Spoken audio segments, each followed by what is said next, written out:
Avez-vous déjà pris le temps de réfléchir au fait qu'en ce moment même, un être céleste se tient à vos côtés? Un gardien silencieux, envoyé par Dieu, qui vous accompagne à chaque pas de votre vie? Qui est-il? Comment peut-il vous aider?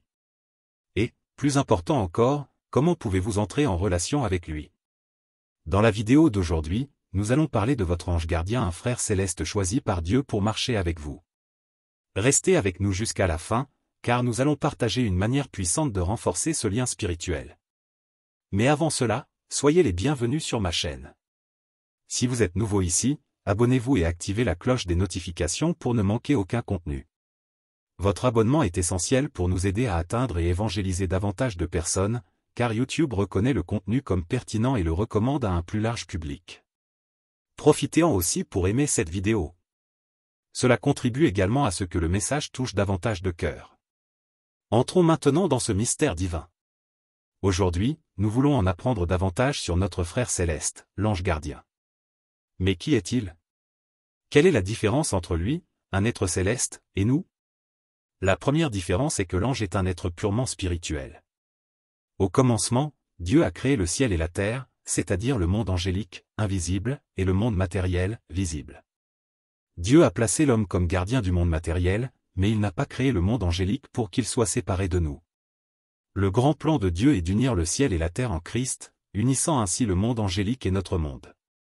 C'est pourquoi Dieu associe toujours un ange à un être humain, formant ainsi une unité. Lorsque Dieu a pensé à vous, il a aussi pensé à votre ange gardien. Les pensées de Dieu sont éternelles, et ainsi, il nous a déjà choisis en Christ pour être ses enfants bien-aimés depuis l'éternité. Il a désigné un ange spécifique pour être votre gardien, votre ange personnel. Pour que cet ange assume la mission de vous protéger, Dieu a révélé à tous les anges son plan d'amour. Au moment fixé, il enverrait son Fils pour devenir homme. Les anges seraient alors appelés à servir Dieu incarné et, par conséquent, à servir les hommes. Dieu mit les anges à l'épreuve. Êtes-vous prêts à accepter ce plan? À me servir à travers vos frères plus petits, les êtres humains? Malheureusement, tous les anges n'acceptèrent pas le plan divin. Lucifer, l'ange de lumière, contempla sa propre beauté et, refusant de servir, se rebella contre Dieu. Il devint Satan et entraîna avec lui une partie de la hiérarchie céleste. De l'autre côté, il y avait l'archange Michel. Humble, il s'écria, « Qui est comme Dieu ?» Saint Michel, avec les anges fidèles, combattit Satan et accepta le plan divin. Votre ange gardien était parmi eux. Il a accepté la mission de veiller sur vous, et lorsque vous êtes né, Dieu l'a placé à vos côtés.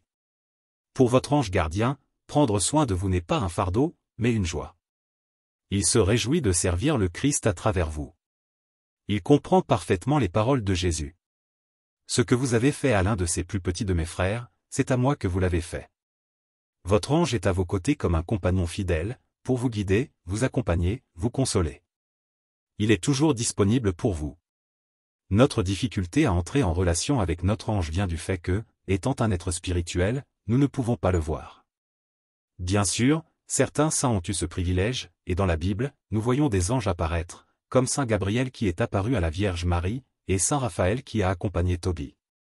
Cependant, en règle générale, nous ne pouvons pas les voir. Mais par la foi, nous avons accès à eux. Nous connaissons leur existence grâce à la parole de Dieu et à l'enseignement de l'Église.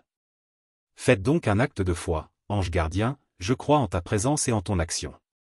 Tu es toujours avec moi. Il est avec nous. Saluez-le, ange gardien, je te salue, je t'aime. Tu es mon meilleur ami, le frère que Dieu m'a donné. Merci, Père du ciel, pour mon ange gardien. Merci, Jésus, car en toi, nous sommes devenus frères. En devenant enfant de Dieu, je suis aussi devenu frère de mon ange gardien, mon frère céleste. Nous ne pouvons que louer et remercier Dieu pour ce don inestimable. Certains se demandent s'il est possible de connaître le nom de leur ange gardien. L'Église ne se prononce pas sur ce sujet, elle ne connaît que le nom des trois grands archanges, Michel, Raphaël et Gabriel. Par conséquent, si quelqu'un connaît le nom de son ange, il s'agit d'une révélation privée qui n'a pas la confirmation de l'Église. Je vous invite à explorer la chaîne pour approfondir encore davantage ce sujet. Nous avons déjà des vidéos expliquant ce que fait notre ange gardien pour nous, le pouvoir de la consécration à nos anges gardiens, comment écouter l'orientation de votre ange gardien et comment faire votre consécration à lui. Profitez-en pour partager ce message avec quelqu'un qui en a besoin. Beaucoup de personnes aujourd'hui ont soif de cette parole. Et n'oubliez pas, aimez, commentez, partagez et abonnez-vous à la chaîne pour que nous puissions, ensemble, évangéliser et toucher davantage de personnes. Par l'intercession de Notre-Dame et de tous les anges gardiens, que Dieu Tout-Puissant vous bénisse, le Père, le Fils et le Saint-Esprit. Amen.